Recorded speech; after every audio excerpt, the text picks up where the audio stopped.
Hey les bambing, j'espère que vous allez bien, en tout cas moi ça va nickel. On se retrouve aujourd'hui pour une nouvelle vidéo de 4 championnats différents. C'est la première fois que je fais une vidéo aussi longue, mais j'ai préféré donc concentrer ces 4 championnats dans cette vidéo avec 16 matchs analysés qui sont les suivants en Primera Liga. Donc Estrela contre Moreirense, Guimarães contre Porto, Arouca contre le Sporting Braga et Benfica contre le Sporting, le derby de Lisbonne. On enchaînera ensuite avec la Belgique et la Jupiler League avec Anvers contre le Standard de Liège, le Club de Bruges contre le Cercle de Bruges, un autre derby lagantoise contre Anderlecht et l'Union Saint-Gilloise contre Courtrai. On poursuit avec les Pays-Bas et l'Eurodivisie avec Twente contre NEC Nijmegen, le PSV Eindhoven contre Zwolle, Almere City contre l'Ajax d'Amsterdam et Feyenoord Rotterdam contre la AZ Alkmaar, le duel au sommet. Et on finira avec la Super League turque, Trabzonspor contre Konyaspor, Hatayspor contre Galatasaray, le Beşiktaş Istanbul contre Başakşehir et également Demirspor contre Fenerbahçe. N'hésitez pas à venir nous rejoindre sur le site VIP et les réseaux sociaux, tout est à l'écran et en description. N'oubliez pas de mettre vos pronostics, vos critiques positives ou négatives, cela fait avancer la chaîne. Votre petit pouce pour faire remonter la vidéo le plus haut possible. Et n'oubliez pas de vous abonner, on est au-delà des 14 100 et on arrive tranquillement vers la 15 200. Merci encore. Et on attaque avec la Primera Liga, avec le classement où le Sporting est actuellement en tête, avec 3 points d'avance sur Benfica qui est second, donc 28 contre 25. Troisième le FC Porto avec 22, donc déjà 6 points de retard sur le Sporting. Quatrième le Sporting Braga avec 20 points. En fin de classement, Arouca est 18e avec 6 unités. Deux équipes sont juste au-dessus. Chavez 17e avec 7 points, mais avec moins 16 au goal average, alors que Estoril est barragiste avec également 7 points, mais moins 5 au goal average. Et on attaque par Estrela contre Moreirense. Estrela, sur les 5 derniers matchs, toutes compétitions confondues, a tout de même gagné à 3 reprises, mais à chaque fois sur le score de 1-0, 2 fois en championnat et 1 fois en Coupe du Portugal. Par contre, 2 défaites contre 2 gros bras du championnat, le Sporting Braga et le Sporting de Lisbonne. Donc ils ont du mal contre des grosses écuries. Ils ont surtout pris 7 buts lors de ces 2 défaites. Et ils reçoivent Moreirense qui est actuellement 6e, qui a 6 points d'avance sur eux au classement et qui sur les 5 derniers matchs a gagné 3 fois et a perdu à 2 reprises. Une fois en Coupe du Portugal et une fois contre le Sporting où quasiment tout le monde perd d'ailleurs. Mais par contre, les 3 dernières victoires ont toutes été à l'extérieur. Donc c'est vraiment une équipe qui sait voyager, qui a gagné à Chavez, à Rio Ave et à Arouca. Donc sur cette rencontre, je les vois s'imposer 1-0 en déplacement avec le draw no bet et le pari remboursé si match nul avec une cote à 1,84. Et on poursuit avec Arouca contre le Sporting Braga. Arouca ne s'en sort pas, ils sont actuellement derniers avec seulement 6 petits points. Ils n'ont gagné qu'une fois sur les 5 derniers matchs, c'était en Coupe du Portugal, mais malheureusement ils ont été éliminés de la Coupe de la Ligue par Benfica. Et ils ont actuellement du mal offensivement car ils restent sur 3 matchs sans avoir marqué contre Moreirense et Farense en championnat. Si leur attaque ne marque plus, ça va être compliqué, surtout qu'ils jouent contre le Sporting Braga, qui vient certes de perdre en Ligue des Champions, qui est quasiment éliminé de la course pour la qualification, mais ils peuvent encore espérer un miracle avec peut-être Naples qui s'écroule. En tout cas, le Sporting Braga a perdu les 2 fois contre le Real, et en championnat, ils marquent un peu le pas, même s'ils ont gagné 6-1 contre Portimonense, c'était lors de la dernière réception, mais ils avaient été accrochés 2 fois contre Gil Vicente et contre Casapia en Coupe de la Ligue. Ils restent tout de même très compétitifs en déplacement, en championnat et en Ligue des Champions. Ils se sont imposés par exemple à l'Union Berlin en Ligue des Champions et en Liga Sagres contre Chavez, Moreirense et Estrela. Donc sur cette rencontre, je les vois une fois de plus s'imposer chez le dernier, mais seulement 2-0 avec le moins de 3 buts sur le match et une cote à 1,74. Et on poursuit avec Guimarães contre Porto, un des matchs au sommet car le 5e reçoit le 3e. Et surtout, les deux équipes ont la même dynamique, 4 victoires et 1 défaite pour les 2 formations. Guimarães s'est imposé 2 fois à l'extérieur contre Famalicão et en Coupe du Portugal et ont réussi à s'imposer contre Estoril et Chavez 5-0. Malheureusement, leur dernier week-end s'est soldé par une défaite à Moreirense, mais ils vont recevoir le FC Porto qui de son côté s'est incliné contre Estoril, un peu à la grosse surprise générale, mais il avait eu quasiment la même aventure contre Arouca. Ils avaient réussi à égaliser dans les arrêts de jeu avec énormément d'arrêts de jeu, quasiment 20 minutes. Par contre, en Champions League, ça roule. Leur 2e succès contre Anvers leur permet d'être en position de force pour se qualifier peut-être pour les 8e de finale. En championnat, ils marquent plus ou moins le pas. Ils ont maintenant 6 points de retard sur le Sporting. Ont perdu à 2 reprises sur les 5 derniers matchs. Une fois au Benfica et donc contre Estoril, comme je l'ai dit un peu plus tôt. Mais sur ce match, je verrai tout de même une victoire de Porto, 1-0 à Guimarães, et je verrai le moins de 3 buts sur le match avec une cote à 1,53. Et on finira le Portugal avec Benfica contre le Sporting de Lisbonne. Donc le derby de Lisbonne avec les benfiquistes qui sont actuellement seconds. Et s'ils gagnent, peuvent rattraper donc les leaders du championnat. Benfica a tout de même eu une déception en milieu de semaine car ils ont été battus une fois de plus par la Real Sociedad. Ils sont éliminés donc de la Champions League. Ils vont peut-être espérer récupérer un strapontin pour l'Europa League. En tout cas, ces 2 défaites consécutives contre le club espagnol les plongent dans le seul championnat national. Ils n'ont plus le choix pour espérer rattraper la C1 la saison prochaine. Ils restent tout de même sur 2 victoires consécutives en coupe contre Arouca et également contre Chavez à l'extérieur, à chaque fois sur le score de 2-0. Mais le Sporting qui se présente est invaincu. Ils ont actuellement 4 victoires consécutives, toutes compétitions confondues. En Ligue Europa, ils viennent de battre le club polonais de Raków et ils sont bien placés pour se qualifier pour le printemps prochain. Ils ont également en championnat battu Estrela, Boavista et d'autres équipes. Un seul pour l'instant gros duel, c'était contre le Sporting Braga. Ils avaient fait match nul, 1 but partout. Sur cette rencontre, je vois bien la même chose, un but partout. Et les 2 équipes qui marquent avec une cote à 1,96. Et on enchaîne avec les Pays-Bas. Pour l'instant, au niveau du classement, le PSV Eindhoven est premier avec 11 matchs, 11 victoires. C'est la balade. Plus 36 au goal average en 11 rencontres. C'est monumental. Le second, c'est l'AZ Alkmaar avec 26 points, donc déjà 7 points de retard. Mais ils ont tout de même un match en retard. Troisième, le Feyenoord Rotterdam avec 26 unités également. Une autre équipe est à 26 points, c'est Twente qui est 4e. Et 5e, Go Ahead Eagles avec 18 petits points. En fin de classement, Vitesse Arnhem avec une 18e place et dernier donc avec 8 points. Les 2 autres équipes qui sont en difficulté sont Utrecht qui est 17e et Volendam qui est barragiste. Donc les 3 équipes sont juste séparées par le goal average. Et on attaque avec Twente contre NEC Nijmegen. Twente est sur une très belle passe. Ils n'ont plus perdu depuis très longtemps. Cela fait 7 matchs sans défaite. Leur dernier revers était à Valvik. Depuis, ils ont enchaîné les victoires. La plus grosse était contre le Feyenoord de Rotterdam le 29 octobre. Ils ont gagné 2-1. Ils sont vraiment très bien placés au championnat. Ils sont à égalité de points avec le second, donc peut-être en passe de se qualifier pour la prochaine Champions League. Ils vont jouer contre NEC Nijmegen, qui est une équipe en difficulté. Ils sont actuellement 12e, mais ont seulement 10 points au compteur. Ils ont certes un match en retard. Le point positif est qu'ils n'ont pas perdu depuis 3 rencontres, avec 2 matchs nuls en championnat contre Almere City et Volendam. Par contre, ils ont réussi à se qualifier pour le prochain tour de la Coupe des Pays-Bas, battant Roda Kerkrade, une équipe de 2e division hollandaise. Mais attention, NEC Nijmegen n'a pas encore gagné à l'extérieur depuis le début de la saison. Donc c'est pour cette raison que je les vois s'incliner 2-0 et je verrai les 2 équipes qui ne marquent pas avec une cote à 1,81. Et on poursuit avec le PSV Eindhoven contre Zwolle. Le PSV est premier et caracole en tête. Ils ont réussi à enfin gagner en Champions League avec une victoire 1-0 contre le club nordiste de Lens. Ils avaient été accrochés il y a 2 semaines, mais le PSV Eindhoven a vraiment un pouvoir offensif assez hallucinant, surtout en championnat. 11 buts marqués lors des 2 dernières rencontres contre l'Ajax, 5-2 et 6-0 à Héraclès. Donc Zwolle qui se présente chez eux va être en grande difficulté, on le sait. Ils sont actuellement 8e, donc pas si mal classés que ça. Certes, ils n'ont que 14 points, mais peuvent espérer peut-être accrocher les playoffs pour peut-être une place en Coupe d'Europe. En tout cas, sur les 5 derniers matchs, toutes compétitions confondues, Zwolle a gagné 2 fois contre Fortuna Sittard et Excelsior Rotterdam. Ils ont perdu à 2 reprises et ont fait un match nul contre Vitesse Arnhem. Dommage qu'ils aient été éliminés de la Coupe des Pays-Bas, mais malheureusement, ce déplacement va pour moi être compliqué. Je vois une défaite 3-1 et je verrai le plus de 3,5 buts sur le match avec une cote à 1,61. On finit avec Almere City, appelé le FC Omniworld, qui joue contre l'Ajax d'Amsterdam. Les 2 équipes sont collées l'une à l'autre, 9e contre 11e. L'Ajax a tout de même un match en moins. L'Ajax vient de ressortir de l'enfer, 2 victoires consécutives en championnat. Le match qui leur a permis donc de remonter à la 11e place contre Volendam au tout début, puis la confirmation contre Heerenveen, qui les fait donc un peu ressortir du néant.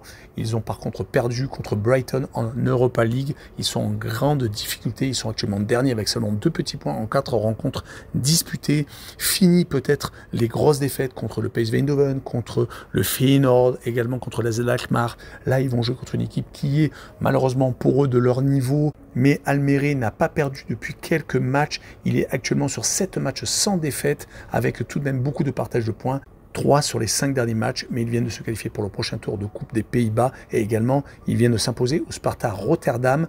Et sur cette rencontre, je verrai tout de même un partage de points et je verrai le 1 but partout avec la double chance 1N pour Almere City. Peut-être une surprise pour certains, mais moi je veux y croire avec une cote énormissime à 2,72.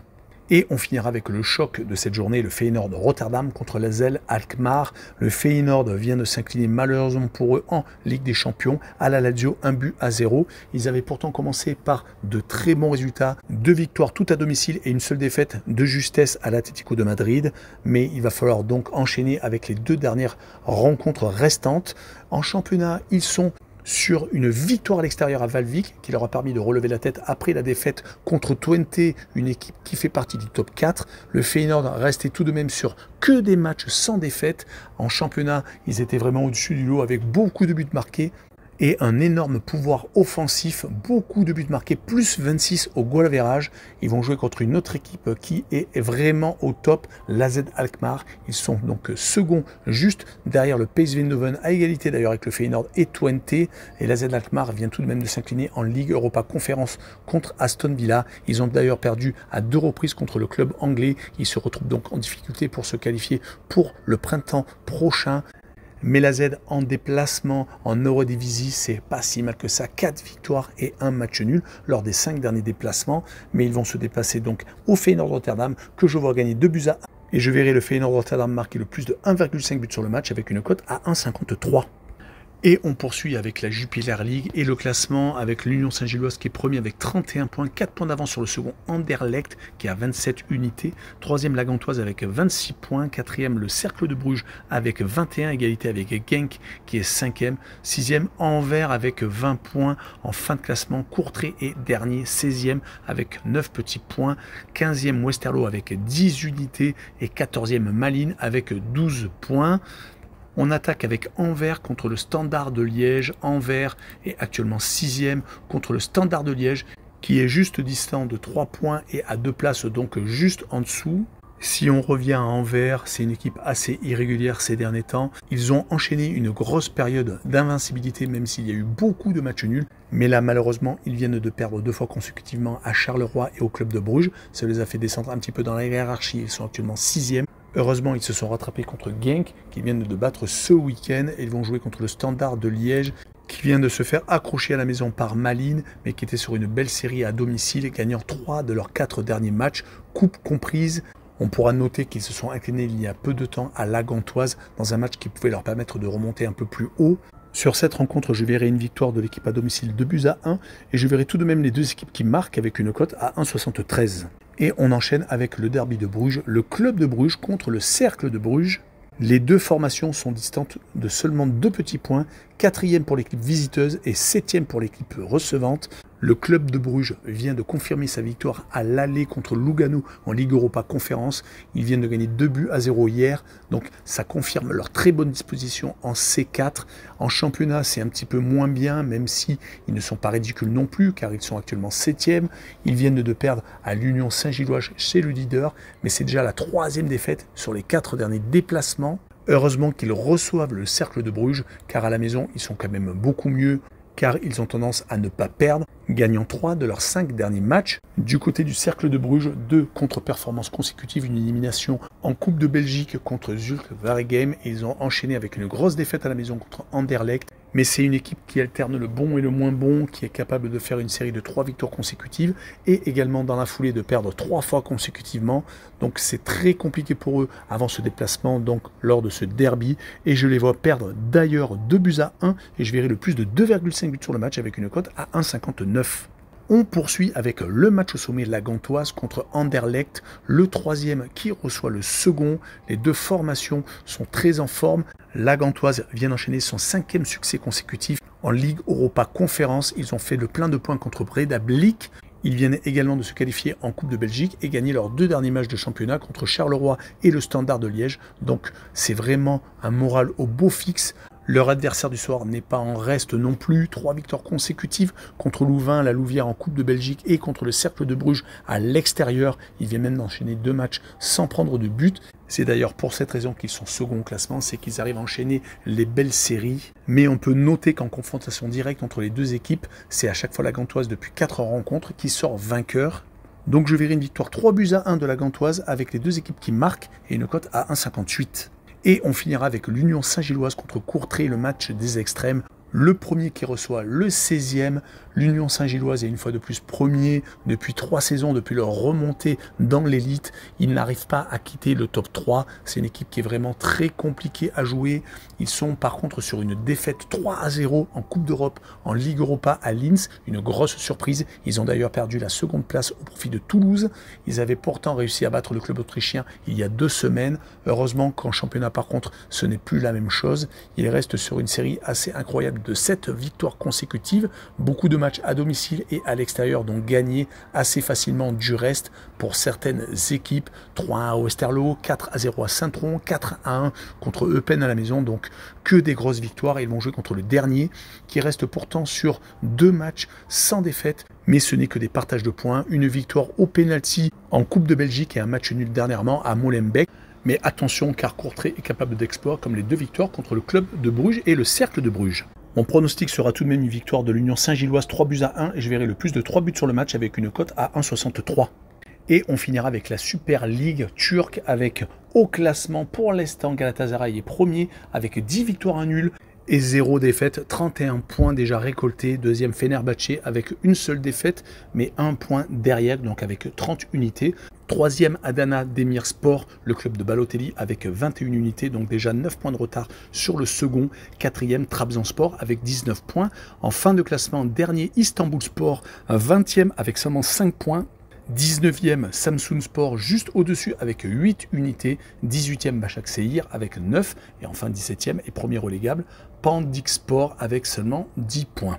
Et on attaque avec Trabzonspor contre Konyaspor. Trabzon est actuellement 4e alors que Konyaspor est quand même beaucoup plus bas, 16e avec le même nombre de points que le premier relégable. Donc très compliqué pour une équipe qui va lutter jusqu'au bout pour ne pas sombrer en deuxième division turque. Ils sont actuellement d'ailleurs sur 2 matchs sans défaite. Un en Coupe de Turquie où ils viennent de passer le tour suivant et également un match nul contre Karagümrük, une des équipes en difficulté qui est juste au-dessus d'eux.